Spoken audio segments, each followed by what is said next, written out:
Salam Pasca, anggota jemaat Salam Kupang. Kita berarak dari Bukit Tengkorak, tempat pembantaian, altar pembantaian Tuhan kita Yesus Kristus, menuju ke kubur Yusuf Arimatea. Kubur telah kosong. Mengapa kamu mencari yang hidup di antara yang mati? Pergilah, saksikanlah kebangkitan Kristus ke seluruh dunia.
Kristus Kepala Gereja, umat Allah dan tubuh Kristus.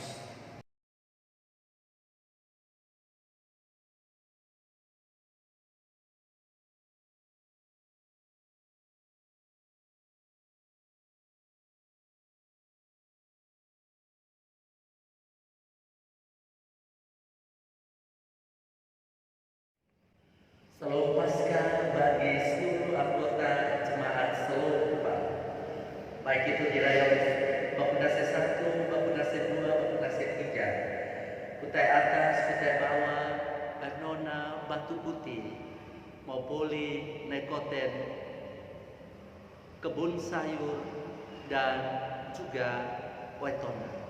Selamat Hari Raya Paskah. Tuhan Yesus memberkati jemaat Tuhan sekalian.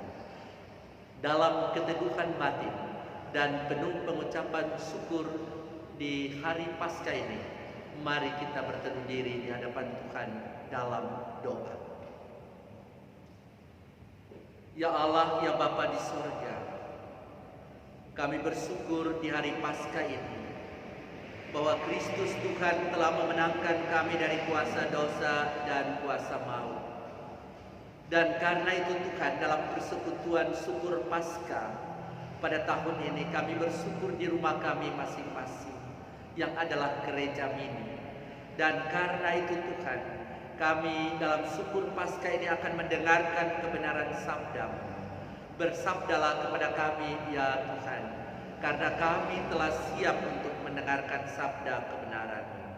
Karena Kristus Tuhan, Raja kebangkitan itu, kami datang dan berdoa kepada Bapa di sorga. Amin. Sabda Tuhan untuk kita pada syukur Paskah pagi ini terambil dari surat Kolose pasal yang pertama, ayat 15 hingga ayatnya yang ke-23. Kolose pasal 1 ayat 15 hingga ayatnya yang ke-23. Demikian sabda Tuhan. Keutamaan Kristus. Ia adalah gambar Allah yang tidak kelihatan, yang sulung, lebih utama dari segala yang diciptakan. Karena di dalam Dia telah diciptakan segala sesuatu yang ada di sorga dan yang ada di bumi, yang kelihatan dan yang tidak kelihatan, baik singgasana maupun kerajaan, baik pemerintah maupun penguasa, segala sesuatu diciptakan oleh Dia dan untuk Dia. Ia adalah terlebih dahulu dari segala sesuatu, dan segala sesuatu ada di dalam Dia. Ialah kepala tubuh, yaitu jemaat. Ialah yang sulung yang pertama bangkit dari antara orang mati, sehingga ia yang lebih utama dalam segala sesuatu. Karena seluruh kepenuhan Allah berkenan diam di dalam Dia, dan oleh Dialah ia memperdamaikan segala sesuatu dengan dirinya, baik yang ada di bumi maupun yang ada di sorga, sesudah ia mengadakan pendamaian oleh darah salib Kristus. Juga kamu yang dahulu hidup jauh dari Allah dan yang memusuhinya dalam hati dan pikiran, seperti yang nyata dari perbuatanmu yang jahat, sekarang diperdamaikannya di dalam tubuh jasmani Kristus oleh kematiannya, untuk menempatkan kamu kudus dan tak bercela dan tak bercacat di hadapannya. Sebab itu kamu harus bertekun dalam iman, tetapi teguh dan tidak bergoncang, dan jangan mau digeser dari pengharapan Injil yang telah kamu dengar dan yang telah dikabarkan di seluruh alam di bawah langit, dan yang aku ini Paulus telah menjadi pelayannya. Demikian sabda Tuhan yang menyapa kita di syukur Paskah pada pagi ini. Dan yang berbahagia adalah kita sekalian yang tidak saja mendengarkan kebenaran sabda Tuhan, tetapi setelah mendengar, menyimpan dalam hati, memelihara, dan setia melakukannya dalam seluruh kehidupan kita hari lepas hari. Bapak Ibu jemaat Tuhan yang dikasihi, yang berada di rumah kita masing-masing, perayaan Paskah baru saja dilewati oleh seluruh umat Kristen.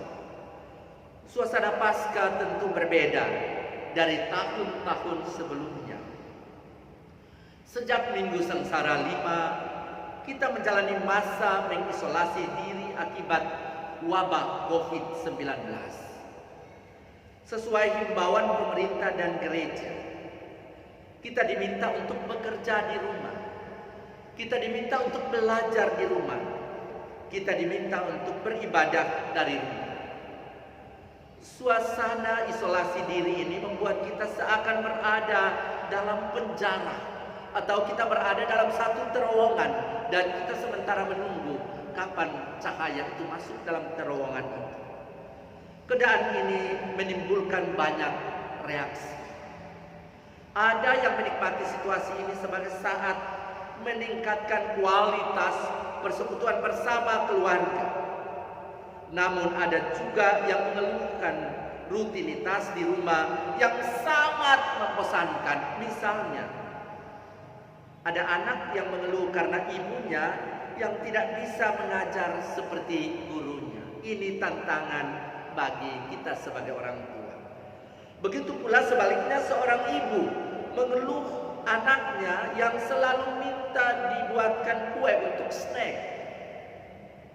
Itu berarti bekerja di rumah, belajar di rumah, dan beribadah dari rumah bukan perkara yang mudah untuk kita jalani. Namun ibu bapak, saudara-saudari jemaat Tuhan yang Tuhan Yesus kasih, mari kita bandingkan keadaan kita saat ini dengan keadaan Paulus saat menulis surat Kolose. Paulus menulis surat ini dari salah satu ruang penjara di Roma. Dan situasi penjara, ibu bapak jemaat Tuhan sekalian, pada masa Paulus tentu berbeda dengan kita sekarang, penjara-penjara yang ada di Indonesia yang modern. Pada masa Paulus, para tahanan tinggal pada lantai yang tidak datar dan dalam situasi terisolasi. Seorang tahanan juga harus diikat kakinya, dipasung kakinya dan tangan mereka untuk membatasi ruang neraka. Namun Paulus, ibu bapak saudara-saudari, dalam situasi terisolasi sekalipun tetap dapat berkarya bagi kemuliaan nama Tuhan. Membandingkan situasi isolasi diri kita dengan isolasi yang dialami Paulus tersebut, mestinya membuat saudara dan saya bersyukur. Sebab kita hanya diminta untuk bekerja, kita hanya diminta untuk belajar, kita hanya diminta untuk beribadah dari rumah. Namun kaki dan tangan kita tidak terbelenggu. Artinya, kita masih dapat beraktivitas walaupun dalam lingkup yang sangat terbatas. Mestinya kita tetap bisa menghasilkan ide-ide kreatif, pikiran-pikiran yang membangkitkan semangat walaupun kita sedang terhimpit dalam situasi yang mengharuskan kita mengisolasi diri. Ibu bapak jemaat Tuhan yang Tuhan Yesus kasihi, merayakan syukur Paskah 2 hari ini, mari kita belajar dari Paulus yang sekalipun terpenjara, namun dia tetap memastikan bahwa iman jemaat tetap terpelihara. Ia tetap bekerja karena apapun yang terjadi bagi Paulus, Kristus adalah yang utama dalam kehidupan ini. Ibu bapak jemaat Tuhan yang Tuhan Yesus kasihi, virus corona boleh merajalela di mana-mana, namun ia ada dalam kendali Allah sebagai sang pencipta. Sebab segala sesuatu diciptakan oleh Dia dan untuk Dia. Hal senada ibu bapak jemaat Tuhan juga diupayakan oleh gereja dalam menghadapi penyebaran virus corona. Gereja sebagai tubuh Kristus sedang diuji imannya dalam menghadapi bencana yang tak terselami akal manusia, sadar atau tidak. Justru pada saat inilah kita bisa menyaksikan betapa rapuhnya manusia di hadapan Allah, betapa tidak berdayanya manusia di hadapan Allah. Situasi pandemi COVID-19 mengingatkan kita akan misteri kematian yang kapan dan di mana saja dapat menghampiri siapapun, termasuk saudara dan saya. Dalam misteri itulah ibu bapak jemaat Tuhan, kita mestinya bertekuk lutut, menaruh harapan kepada Allah sebagai yang berkuasa atas kehidupan kita. Ibu bapak jemaat Tuhan yang Tuhan Yesus kasihi, peristiwa kebangkitan Kristus memberi kita harapan dalam misteri kehidupan ini. Jika kita adalah tubuh Kristus dan Kristus adalah kepala gereja, maka dalam segala situasi kita tetap memiliki pengharapan di dalam iman. Di sini dengan jelas ibu bapak penulis kitab Ibrani mengatakan bahwa Kristus telah membuka tabir misteri kematian melalui peristiwa kematian dan kebangkitannya. Karena itu setiap bencana yang melanda kehidupan saudara dan saya, yang melanda kehidupan ini selalu merupakan misteri bagi manusia, namun tidak bagi Kristus sang kepala gereja itu. Sebab ia adalah pemilik, sebab ia adalah pencipta yang berdaulat atas segala sesuatu yang terlihat dan tidak terlihat. Itulah keutamaan Kristus. Dengan kata lain, dalam bencana yang tak terselami oleh akal manusia, justru disitulah kita melihat keutamaannya sebagai Tuhan dan Juru Selamat manusia. Tuhan yang Tuhan Yesus kasihi, jika Paulus dalam konteks jemaat di Kolose menghadapi para penyesat dengan meminta jemaat untuk terus bertekun dalam iman dan dalam pengharapan, maka kita hari ini menghadapi pandemi virus corona dengan tantangan untuk mentaati anjuran pemerintah dan anjuran gereja dengan melakukan social distancing dan physical distancing. Hal ini menjadi penting sebab pada saat yang sama gereja berhadapan dengan oknum-oknum masyarakat yang menganggap bahwa anjuran pemerintah justru melemahkan iman jemaat. Benarkah itu? Mempertentangkan kuasa Kristus dengan kenyataan virus yang belum teratasi. Bukanlah sikap orang beriman.